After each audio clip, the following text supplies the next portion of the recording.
All right. I'm happy to welcome back Keith Sconiers. He is the founder of Catalyst. Thank you so much for taking some time out with me today.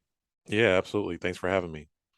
So the big part of this, us getting together on this one, was we had a conversation a couple of weeks ago, hmm and you are a top athlete, did some hmm amazing things, and we were talking about what you do is you work with athletes to help them take that next jump to hmm entrepreneurship.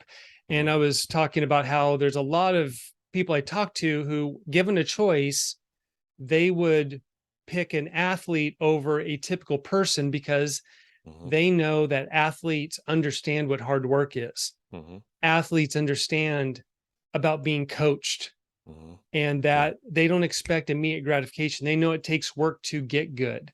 So I'd Yeah. really like to get your take and your insight on why you see that athletes make good entrepreneurs, that you have this focus with Catalyst to do that. So Yeah. let's start there.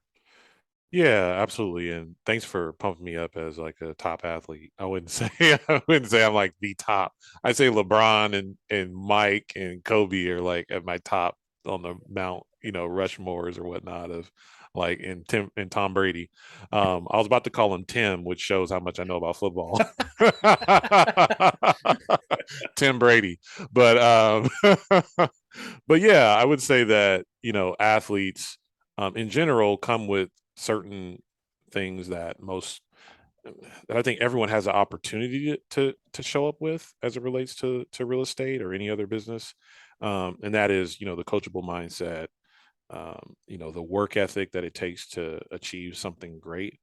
Even just to be average, it takes a tremendous amount of effort for an athlete to perform at even just an average level. And then beyond that, just the goal orientation, right? Like every year when, I started playing basketball when I was a sophomore in high school. And so immediately my entire framework of what work actually meant had to change because prior to that, I had a 1.3 GPA and I was failing out of my classes and things weren't going great. But as soon as I got on the basketball team, I realized, holy moly, I need to be eligible and I need to be able to play to be able to get some playing time. And so athletes come to the table with all of those things. And I think everyone can have that. It just takes that certain mindset shift to really be able to bring what they need to the table to be successful in real estate. How do you switch that mindset?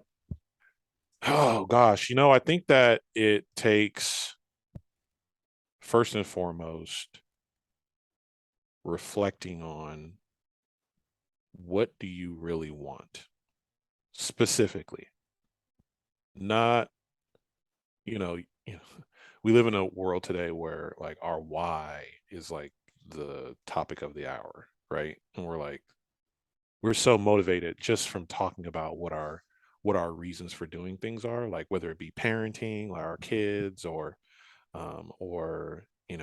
proving our parents wrong or proving our broker wrong or proving this or that person wrong. And we have all these motivations for why we do things, but we don't really know what we really want specifically. And because we don't know specifically what we want, we can't draw a map from where we are to where we actually want to be. Right? For a decade after leaving college, I was motivated because I was a former athlete. So, of course, I was motivated, but I didn't have direction and I didn't have a coach. Right. And so it was very difficult. 17 jobs in 11 years over the course of a decade. Right. So, not knowing specifically where I wanted to be caused me to second guess everything I was doing, work harder than I needed to work, right? And then not actually achieve any goals because there wasn't any specificity to the goal. So I think how you shift that mindset is first and foremost by getting clear about specifically what is it that you really want in these areas of life, right? Purpose is not just having a why, but it's what are your values specifically that you're going to build your business by or live your life by, and how does that impact the decision that you're going to make when it comes to like when you're doing follow-up calls or when you're doing Right. networking or when you're doing all of these different activities that you have to do as a business person. It starts with that clarity. So you may have heard this as well, and maybe there's something similar in your field with working with Pay Suite. Is people, agents come up to me and they say, "I want to make $100,000." or Hmm. that's my goal is to make 100,000, Yeah. which lacks all the specificity in the world. Well, And to then, them, it's very specific. It's like, I want to make 100 grand. That's specific, right? Like, right. yeah, And kind and of. then I say, well, if what about 99,000? Would that be okay? Oh, yeah, yeah, that'd be fine.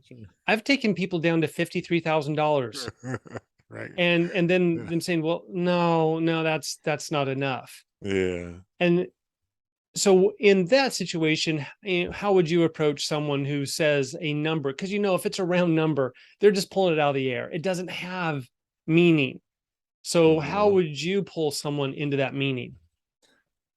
Well, I think that we need to, if we want to say, hey, it's 100,000. Okay, great. Because, I don't know, 10 years ago, $100,000 was a lot of money, but gas is it's been like almost $7 a gallon the other day. So like 100 grand is like it's Yeah. not a lot of money, right? So I think that we really have to have, okay, great. We want to make 100 grand. All right, cool. Let's sit down and let's talk about, what kind of home do you want to live in specifically? Let's talk about what kind of car you want to drive specifically. And then let's attach a dollar amount to those things. And then let's talk about, okay, so how much of that 100 grand is that net or is that gross? Right? Because the government's gonna, because many people, especially who are coming into real estate for the first time, they've been living a life where, taxes have been taken out of their paycheck. So they're not used to paying taxes. And they're gonna, as a self-employed person, especially before you really start making money and restructuring things so that you can, begin to take advantage of some of the tax advantages in a more advantageous way, you're gonna pay more than you did in taxes than you did when you're working for someone else. So let's talk about that, because if you want to make 100 grand and you're spending all this money on, leases and leads and like all these things, like you may hit your number and then realize, holy moly, I need to make 500 grand in order to live in the house that I want and drive the kind of car I want and send my kids to the school that I want to send them to. Right. And so because we're not clear, we end up lying to ourselves about what it is that we're actually after, Mm. inadvertently, right? It's like, oh yeah, like I want to make 100 grand. Like, no, you really want to make 500 grand, or you really want to make 650 because of what it's actually going to cost and what it's actually going to take for you to actually live the kind of life that you want. So I think if someone were to come to me and say, hey, I want to make 100 grand, okay, great. Let's sit down and make sure that it is really 100 grand, right? Because we need to have a real conversation about, okay, what does it actually take for you to live? Right? Are you eating bologna sandwiches? I've had bologna in, gosh, like decades. But when I was a kid, it was almost like, oh my gosh, bologna's great. Bologna's awful. But like how do you really want to live? And let's actually sit down and put numbers to every single thing that you're going to have to pay for in order to live the life that you want to live. I think something else you talk about are your values. Mm-hmm. And for some people, money is that easy measuring stick. Sure. That's that easy thing to go for. But really, what Yeah. it is what most people say is, I want more freedom of my schedule. And so Mm-hmm. you kind of go, well, besides the money, where else do you see this? Because sometimes chasing that money is not the true motivator. It's more time with the family, it's security, Sure. it's all these other things. Yeah. And that is actually another way that I kind of attack that one. Yeah, and that's another question too, right? Is like, how much is it gonna? And this isn't like this isn't the only question that we need to have, but I think it's appropriate because how much money do you really need to make for you to really live your values, right? If your values are being able to, contribute $10,000 a year to your church or your charity, but you're not able to because you're not making the calls, then that's a real conversation that we have to have, right? Um, for most of the people that I've encountered, my mom's a real estate agent. The people who get in real estate love homes and they love helping people for the most part until certain things happen. But for certain people, they're like, I thought I loved people, I love helping people, I don't love helping people anymore. We've all had those days, but you know I think that even from a values perspective, it really is important to think about Like, okay, what do my values mean to me? Instead of them just being this thing like our why, which is kind of intangible and sits on the wall of our homes and pictures, it's like, okay, I don't want to work on Sundays, right? Or I don't want to work on Saturdays. So I'm assuming, I need to structure my life in a certain way so I can still hit my numbers, but also honor my values. It's what I have found is that when we violate our values, it's very difficult for us to actually show up with the presence and the confidence that we need to win the business that we need to win to provide for our family because we're not honoring our values.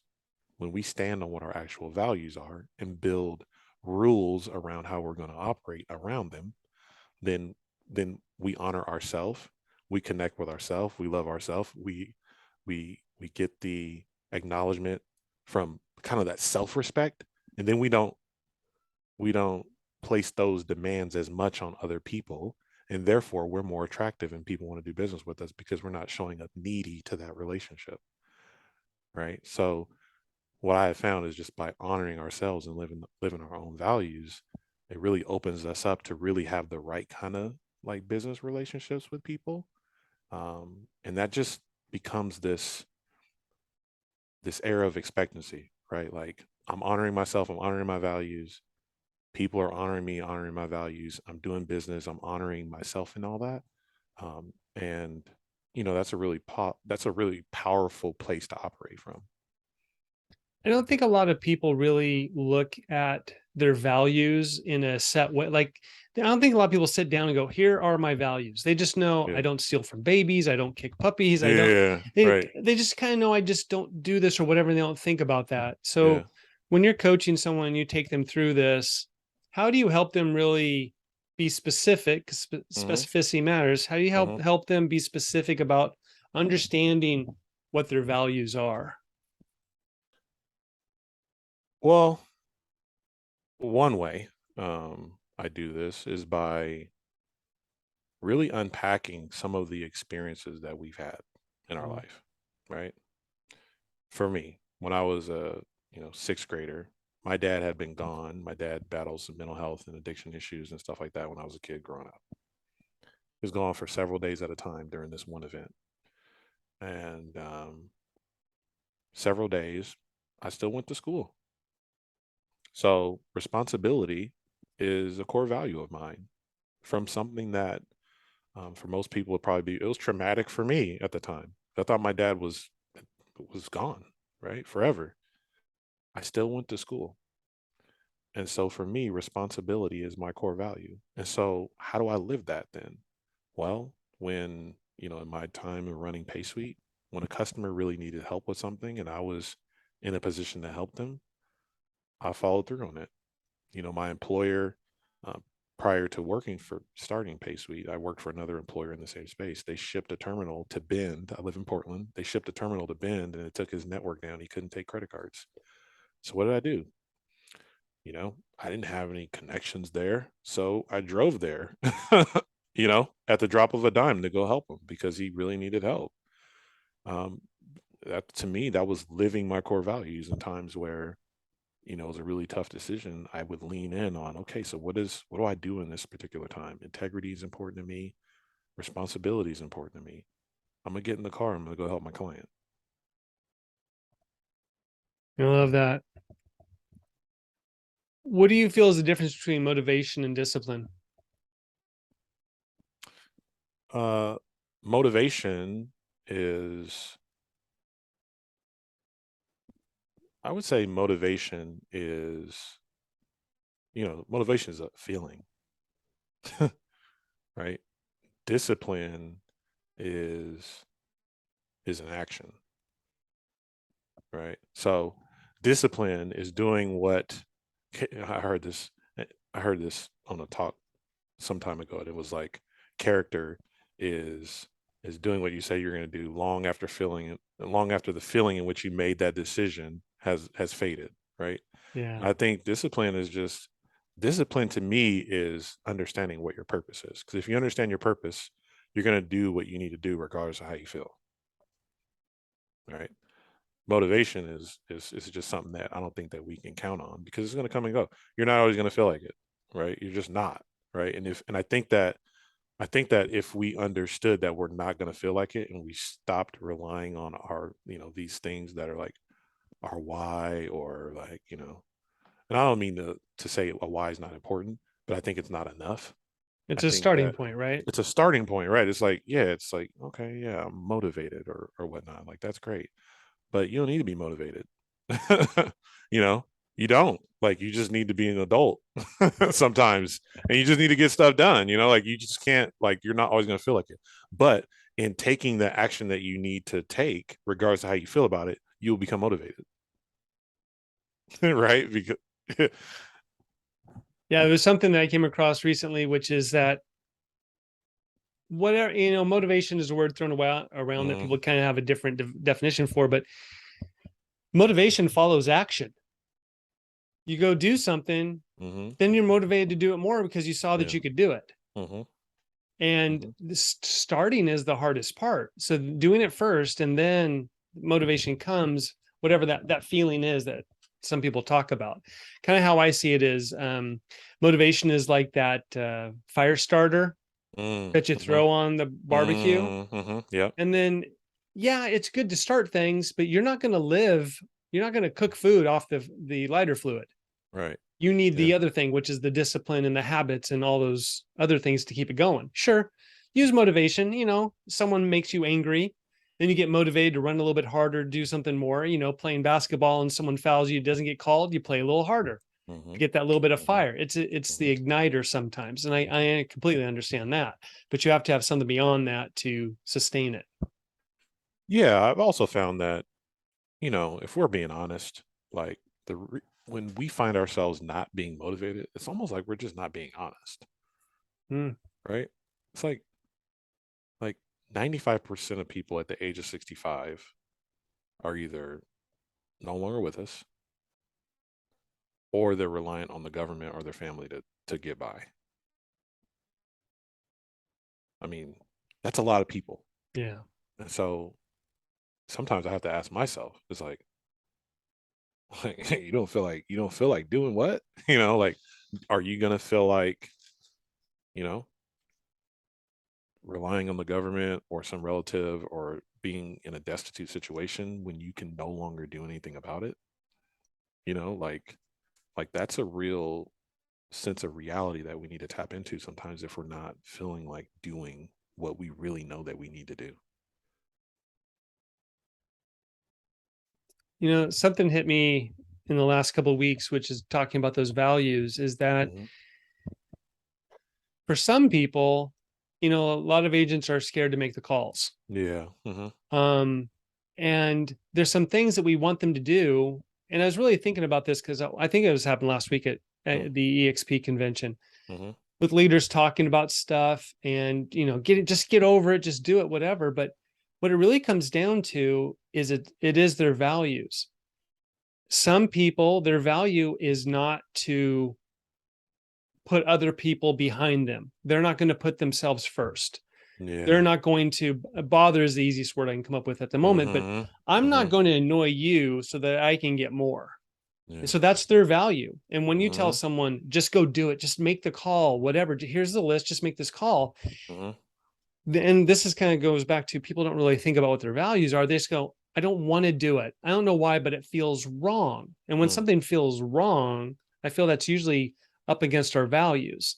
And when you understand that it's kind of a values issue, you can attack it differently, which is one thing that I did, because I didn't want to make the calls when I first started. But what I realized is I have the value to help people, which was hindering me at that moment. But then I realized, oh, hey, there's a bunch of bad agents who are going to call these people if I don't do it. Yeah. And that tied into my value. And then I was able to make the calls. Yeah. So the value stopped me until I raised it and reset it a little bit. So this is why I think it is important for us to really understand our values and go deep on these to understand what's holding us back and what can propel us. And I really like that idea that you're saying the why is not enough. Yeah. because people do throw the why around. And I remember Yeah. asking someone like 3 or 4 years ago about his why. He goes, "Oh, I'm so sick of people asking that." Yeah. I was like, well, it Mhm. is important, but I like Yeah. what you say about that. It's more about your purpose. Yeah. And I think a why is important, and a why provides motivation, a purpose provides direction, right? I love that you changed your vantage point and you said, what if I don't call? Who's Mhm. going to get him? Right? That's my approach in my payments business. That's what motivated me in my payments business. It's like, look, if you don't work with me, like you're screwed because I know what everyone else is doing, right? I know how these companies work. I'm fighting these companies every single day. You have no experience fighting these companies. If you sign to someone else, like you're screwed. So you should work with me, right? Um, because I love that you did that because for most people, especially people who are getting in the real estate, they're not always the kind of people who are like, hardcore drivers, high D's, where they're just like, they just want to accomplish. They love helping people. Yeah. And usually people who love helping people are also the ones who don't want to encroach on someone else's space, or maybe they're busy, or maybe I'm just another realtor, or all of those excuses, right? And I think taking that lens of like, look, I'm here in a position to provide service and to advocate and make sure they get taken care of. I think if for the right person who's struggling with that, if they just take that same approach, it's like, how can I make this more about me serving instead of me taking? And then just go there go there in your journal. Like, how can I make this more about me giving and showing up for this person than just me being another person that's trying to tell them that renting's 100% interest? You know what I mean? Or like some other like tactic, the latest tactic to get somebody to buy a house. You know what I mean? Like, there's so many more ways to operate with people, and people are hungry for it. People are hungry for the kind of person who's not showing up just so they can hit their GCI numbers or whatever it is. Yeah. Right. So I love that. Yeah. There is that mindset. You have to close every deal. Go, Yeah. this. And I've never seen it that way. My thing is to figure out what you need and Hmm. help you get to whatever that goal is. Yeah. And I had someone who was divorcing and Mm, sold their house for him. He's like, okay, I need to buy a house. I was like, well, you told me that you were maybe going to move to Seattle and mm, transfer for this job. You said you maybe you're going to move to Idaho. mm. I don't think you should buy a house. He's like, Yeah. you're a real estate agent. Why are you telling me not to buy a house? It's like, because Yeah. of what you've told me. Yeah. He called me 3 weeks later. He's like, hey, I wrote an offer on new construction, Hmm. and I realized I don't want to buy a house. Can you help me get out of it? I was like, I can try. And I went over there and they Yeah. let him out, whatever. Yeah. What's funny is probably about 10 years later, I was Yeah. talking to the person who referred me to them, who had Mm, helped with like 3 homes. yeah. I said, hey, you remember that guy who was selling his house? She goes, oh, yeah. I said, what did he end up doing? Oh, he went to Seattle. I said, did he tell you I told him not to buy a house? She goes, yeah. She goes, he told me that. He was really surprised. I said, well, that's Mike. Yeah. Yeah. It's that serving. And the That's client serving. Yeah. understood the serving. He didn't at the Yeah. moment, but Right. the one who referred me, that's why they referred Yeah. me. They knew that I was that kind of person. So Yeah. I think it's important. Yeah, and I think that it's needed because at the end of the day, especially in lean times right now where people are stressed and frustrated, they want to know that whoever they're doing business with is willing to say it's not the right decision right now, right? Regardless of what the numbers look like, or who knows, or where rates are historically and all that kind of stuff. People want to know ultimately, number one, do you understand my dream and what I'm trying to accomplish? Are you willing to put that ahead of what you're trying to accomplish personally? Right. And are you here for more than just the GCI? If you can answer those questions, like, we can rock and roll and do, I think they say it's like 7 transactions over the course of someone's lifetime. Yeah. It's like, yeah, we can do all those together. But if you're not, then I'll just use one of the other 40 people that are in my phone that are telling me renting is 100%. Or it's always a good time to buy or sell. Is Oh it? yeah, Is it right. always? Always. Yeah. And it could be, right? It could be, but we need to But know more. yeah. Yeah. And I think that, Specificity. yeah. But I think because we don't get specific with ourselves about what our true motivations are and what our values are, then we can't communicate with our clients in a way that helps them figure that out, right? Because clients also need help because Yeah. they're not talking to no one's talking to us about this in high school. No one's talking to us about this in college. No one's talking about this in the real estate exam in terms of what are the 5 core values that you're going to operate your business by, that you're going to operate your life by, right? Because through those core values is how you should be making decisions, not only personally, professionally, but when it comes time to purchases. How are you making decisions about who you're going to sell your house with, or who you're going to buy your car from, or where you're going to, put your investments, or who's going to manage that for you if you have no clue on what your core values are, right? So the more we get clear about what those things are for us and go deep about how we're going to operate because of those core values, the more we can help our clients, right? And that's where we can actually transform the kind of relationship we have with our clients, because we're actually helping them achieve happiness. Happiness is when your core values match how you live on a daily basis. That's happiness, right? And the closer we could get to that, the more in alignment we feel with our core values, the happier we are as individuals, as people. And if the person who helps us achieve that just happens to be the person that sells houses, home run, right? Home run. Um, but if we don't do that personally, we can't be that for. If we can't be that for ourselves, we can't be that for our client. If we can't be that for our client, we will never have a transformed relationship. We'll have a transactional relationship. And I think this is what mentors, coaches, good friends, whatever, because it is so basketball, perfect example. It is hard to see the game when you're in the game. Mm-hmm. When you're off on the side, you're like, oh, Yeah. this is so obvious. They're always doing this one thing Yeah. because you can only see so much. Yeah. And this is Yeah. what that outside view was. I had an ex-girlfriend who we were going to go out, but Mm. she had to finish something first.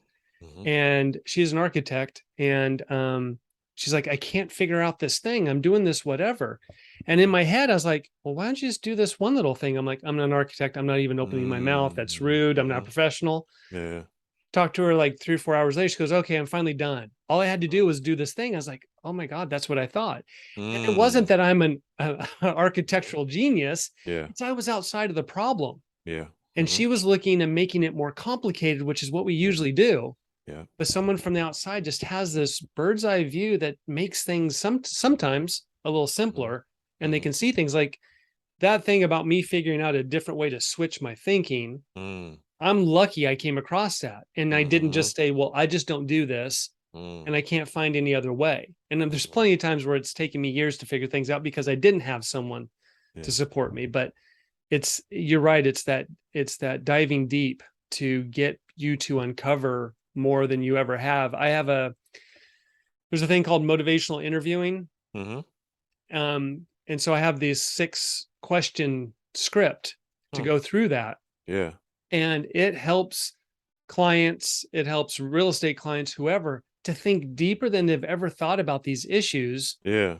and to kind of get to this point where like, oh wow, now I understand. Yeah. My house that I'm looking to buy is all about my family. I thought it was about prestige. I Mm. thought it was Mm-hmm. about pretty yard. I want Mm-hmm. it. I don't, the answer is almost always family. It just Yeah. invariably. But Right. they think, oh, I just want to be closer to work. Well, why do you Right. want to be closer to work? Well, I want to see my kids more. I want to be able to go to the games Yeah. or whatever it may Mm-hmm. be. And so Yeah. we really do think on these surface levels quite often. So Mm-hmm. that specificity is where a lot of the magic happens. Mm-hmm. And I'm glad that you shared that example, because I mean, think about it. If someone's buying a house because it's really about the kids, then they can figure out the numbers. Right? It's like, what do I need to do? Like, do I need to get a raise? Do I need to, like, what do I need to do to make the numbers work? Right? Buy the house, rent the mortgage, right? Like we can figure it out.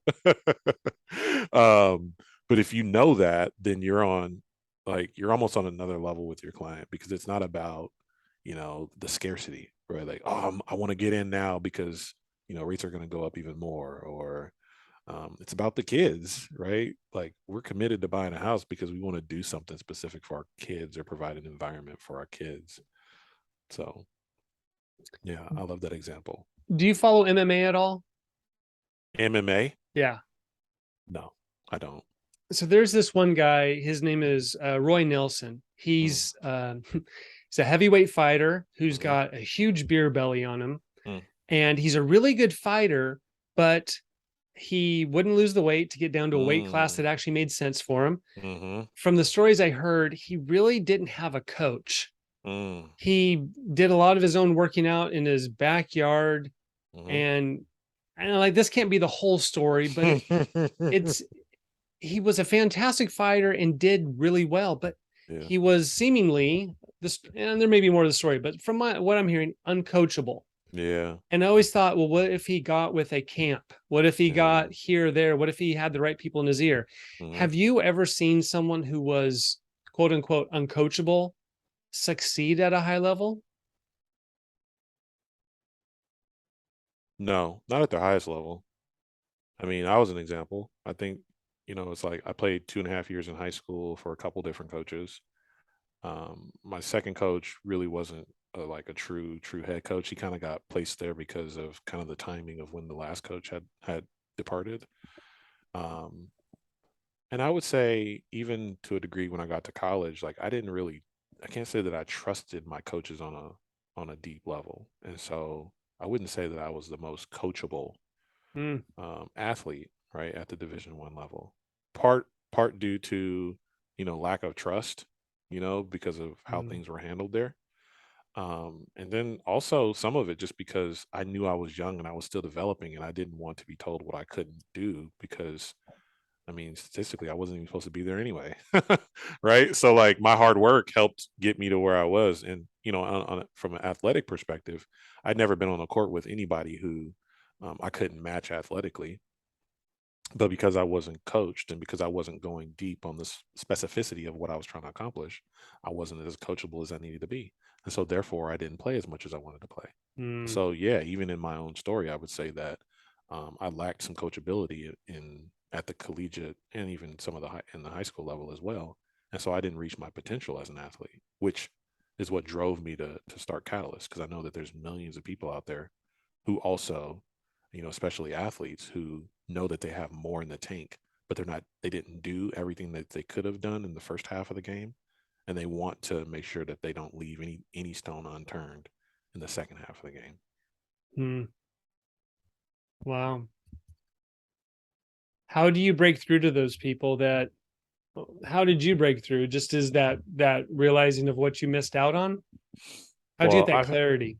well, I've had nightmares about basketball for 15 years. Mm, So, how do you break through to people? I think not everyone you won't be able to reach everyone, but I think that first and foremost having a real relationship is a prerequisite for sure. I think that if you're a coach and you want to work with people and you want to see them win, then you need to demonstrate that it's not all about just like analytics and facts, but it's really about like real relationship, like really wanting to see people win. And not everyone is ready to break through, you know. Some, they need to go around the mountain again, or it's like I think about the book of Exodus or whatnot, where it's like they're supposed to go into the promised land, but they don't believe. And so like they get to wander in the wilderness for 40 years. And some people like not everyone is ready to break through. And so you can't the only thing you can do is have a real relationship, provide as much support as you can. That makes sense for the level of the relationship and you know, hope for the best in their case. yeah. How do you help people find their clarity? It's through a lot of discussions. I think you asked me earlier, like how did I figure out what my core values were? I had to go through some of the most painful experiences in my life to determine, what were the values that came out of that in terms of how I operate or what I value. I had to look at who are the people that I respect. I had to look at how do I want to be remembered, right? And so through questions and conversation is really where that comes out. I can't, if there's not one question that I can just ask somebody and they're going to understand like what their core values or what their purpose is, or get clarity around those things. It really starts with a relationship, because first and foremost, I need to be the kind of person that they're willing to be transparent with, to tell me what they're really afraid of, right? And it's only in my own transparency of me being able to have true empathy with them because of everything that I've been through, that we can actually have a real conversation. So that's really where it starts, a real conversation, one that doesn't have all this posturing or politics or, just all these things that get in the way of us having a real conversation. We have a real conversation around 7 areas and purpose, right? Principles. What are you going to live your life by? How do you want to be remembered in terms of how you lived your life? I went to a funeral recently for a dear friend of mine, and he was a great storyteller. And when I went to his funeral, everyone could have been there for the next 4 or 5 days telling stories about him because he lived his purpose, right? Unique ability. What do we do better than anyone else with the least amount of effort, right? That's important. Relationships, not only our family, but who do we want to make an impact on? Who do we want our in our personal and our professional life? Who are the people that really matter to us? These are questions that we really have to ask ourselves, that we actually have to take the time away from the business. People always say, stop working in the business, work on the business. Well, stop being a human doing and be a human being and go figure out like who are you supposed to be first and foremost. Who are the relationships that you're really fighting for, right? Like for me, it's at-risk kids, because I was an at-risk kid, exposed to all kinds of stuff long before I should have been exposed to it. Athletes, because I was a lost athlete who had worked his butt off to get to D1 and then, didn't really realize my potential, right? And entrepreneurs, because when I was an at-risk kid on the streets being exposed to all kinds of stuff I shouldn't have been exposed to, it was the entrepreneurs who looked after me. And so Pay Suite and my business catalyst is my opportunity to look after them, right? So getting clear about the relationships were really important. Profession, how can I use all of that in a profession somewhere, somehow, some way, right? My unique abilities, my relationships, my principles. How can I align those things? What's the intersection between all those things in a profession?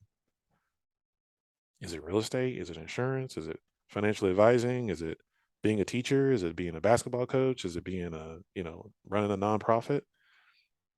We actually have to ask ourselves these questions and get to the root of who we are and what we're trying to project into the world and what we're trying to leave in the world after we're gone, right? What we're trying to pass on, right? So profession, and then outcome, like what is our goal specifically?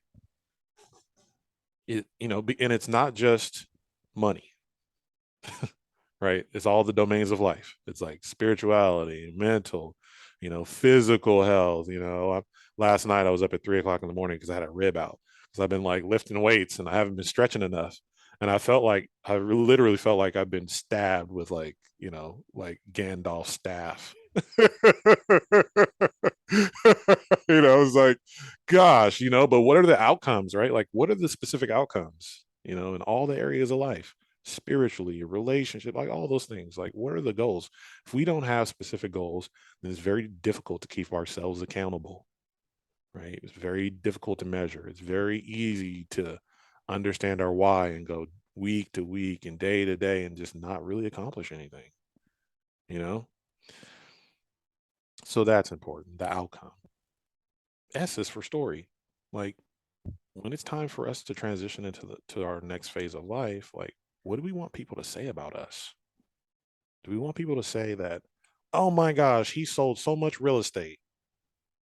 No, right? And if that's our legacy, I mean, come on. Is that really?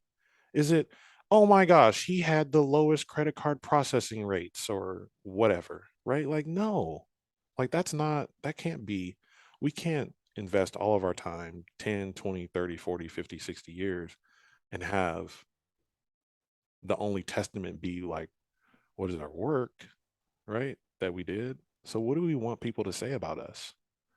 Do we want people to say, he wasn't perfect, but damn it, he said sorry and he changed when he recognized he did something wrong, right? He kept his word, right? Or she kept her word or whatever, right? Like, what do we want people to say about the story? And then also, what are the stories that we need to rewrite that we've been listening to over and over and over and over again of us not being worthy or us not being good enough or tall enough or smart enough or like all or not enough of a closer, like all of that head trash that gets in the way of us following through on what we need to follow through every single day. We need to go back and rewrite some stories. It can't be all, I come from a single mom and a dad who had issues and like all this, and because of that I'm going to be a loser, right? Like, no, like there's some powerful stuff in that. Like, there's so much I wouldn't know, and there's so much I wouldn't be able to do had I not gone through those early points of adversity. So if I'm going to acknowledge all the bad stuff that happened, I also have to acknowledge what are some of the things that I learned as a result of that and carry those things forward into my life and actually do something with them instead of them just being memories that stress you out or cause pain or cause you to not believe in yourself. Right. So we got to rewrite some stories, and then we have to write the story as if we've already transitioned. Keith did this and this and this and this, and he faced this and this amount of adversity.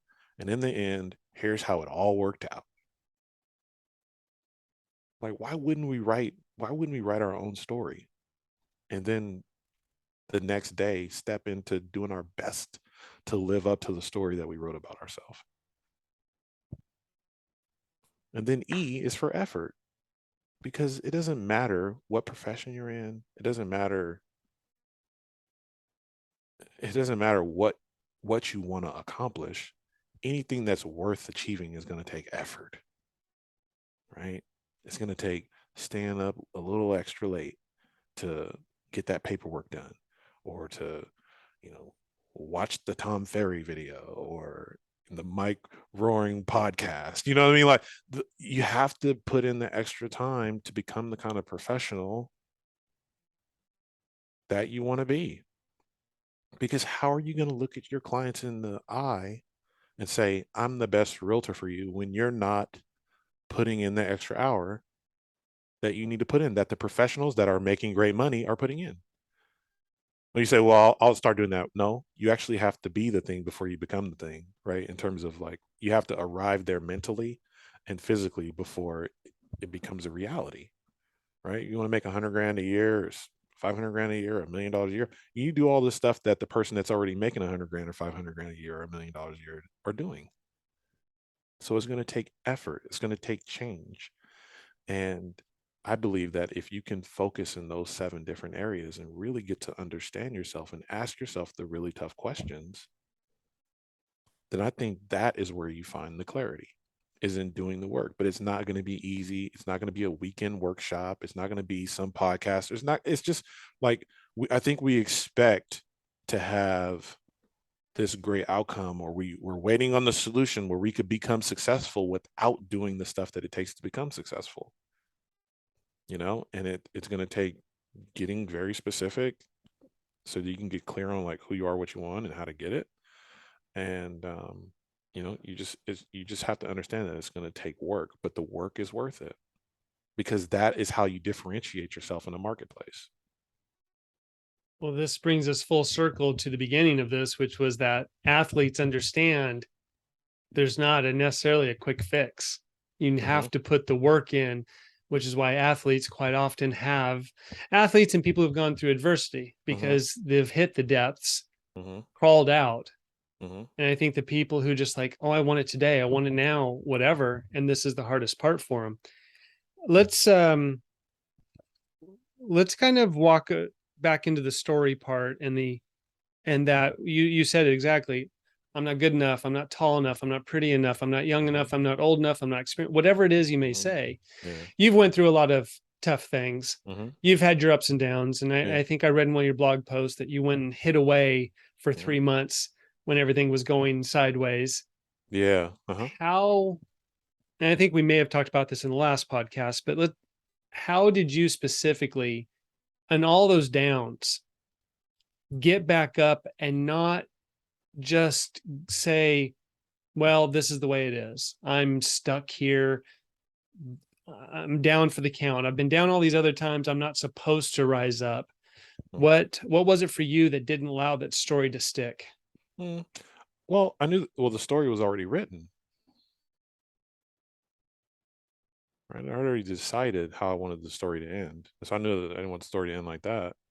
That wasn't how I wrote the story. So I knew I was going to take some time off. I needed to, And so the reason why I got back up is because I wrote that about my story. That each time he fell, he stood back up and he went out. He went out and went after it again. And eventually he was able to do this, this, this, and this. And in the end, this is what was said.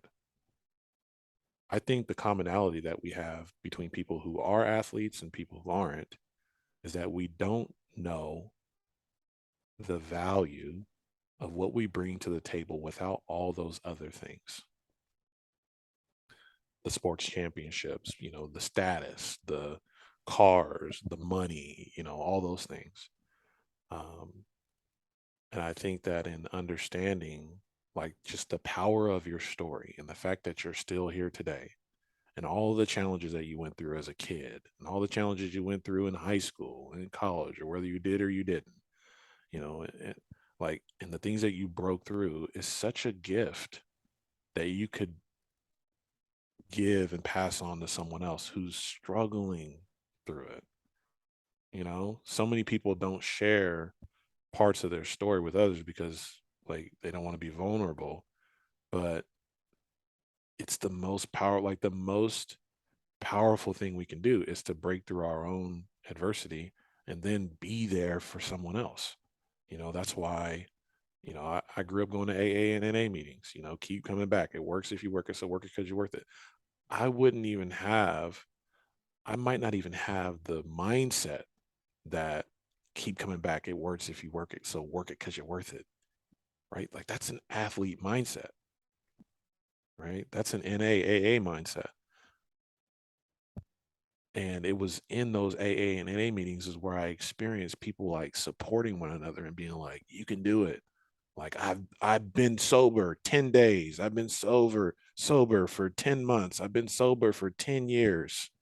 You can do it, as a 5th grader sitting in AA with my dad. So how can I look at this situation of having a dad who battled all these challenges and look at my life and say, well, me, when I had such an opportunity to see people support one another, it's like something good always comes out of this adversity that we've gone through. And sometimes we want to, woe is me and just disappear. Sometimes we need to do that, but we also need to have a plan for what we're going to do when we come back. We're like, timeout. Every team has halftime. We're going to go to the room. We're going to, rework the game plan. We're going to come back out. Well, it's the same thing we need to do as people. You don't have to be an athlete to have a halftime. Right? You can say, timeout. Timeout. I've been selling real estate this way. I've been showing up this way. I'm taking a halftime. And when I come back in a month, 2 months, 3 months, I'm going to be a totally different person. I'm going to know first and foremost, what are my values, right? Number two, I'm gonna know who am I. I'm gonna know who I really want to be a hero to this time, right? Instead of just trying to like, you know, throw mud against the wall, I'm gonna have an impact on people, right? Because I want, whenever it's my time to leave, I want people to remember that I was more than just a real estate agent, that I actually gave a rip about them and their family, and I cared about helping them reach their goals and their dreams, right? And number three is I'm going to fully understand what is my purpose, and I'm going to protect that every single day. I'm going to build that every single day, right? Because at the end of the day, what we're all trying to accomplish is that alignment with who we are, what our values are, the people that we really want to be a hero to and have an impact on. And when we do that, that's when we're happiest. And if we can understand kind of like all the other stuff, like how much money does it take to be able to do it, like all that stuff is like secondary. That's like the easy part.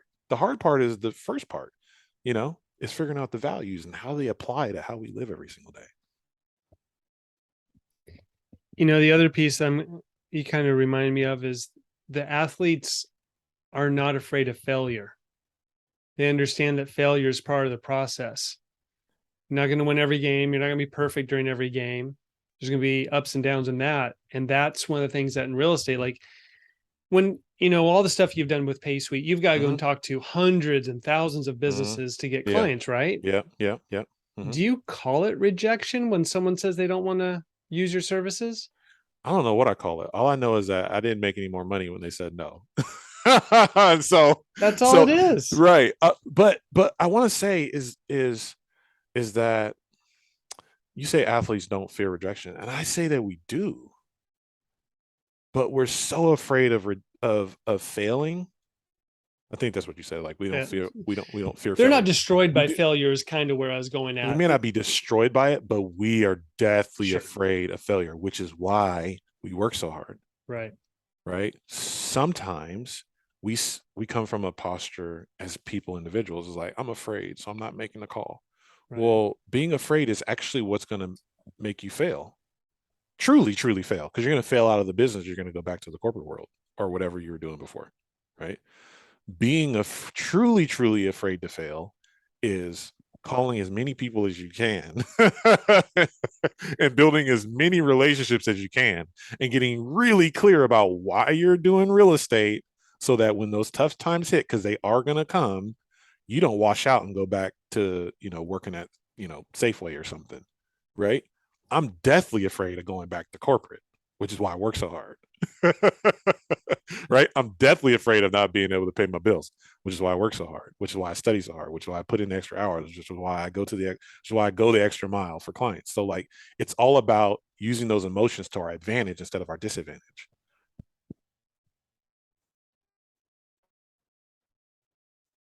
That's the key, right? Yeah. This has been fantastic. I enjoyed this a lot. Yeah. If someone wants to connect with you, Catalyst, and athlete, wants to become an entrepreneur, Yeah. how best can they reach out to you? Best place is probably my personal website, keithsconiers.com. You can get to Catalyst from there. Any last words of wisdom? I would say that you're worth it, regardless of who's listening right now. Everything happens for a reason. And I think everything happens for a good reason, provided that we take the time to understand how we're going to use the things that happen to help other people, and to use it to help us become better as individuals. So I would just say keep working. Nothing happens overnight, but you're worth it. Well, thank you so much, Keith. And I'm sure we'll do this again. Yeah, you too. Thanks, Mike. I appreciate you.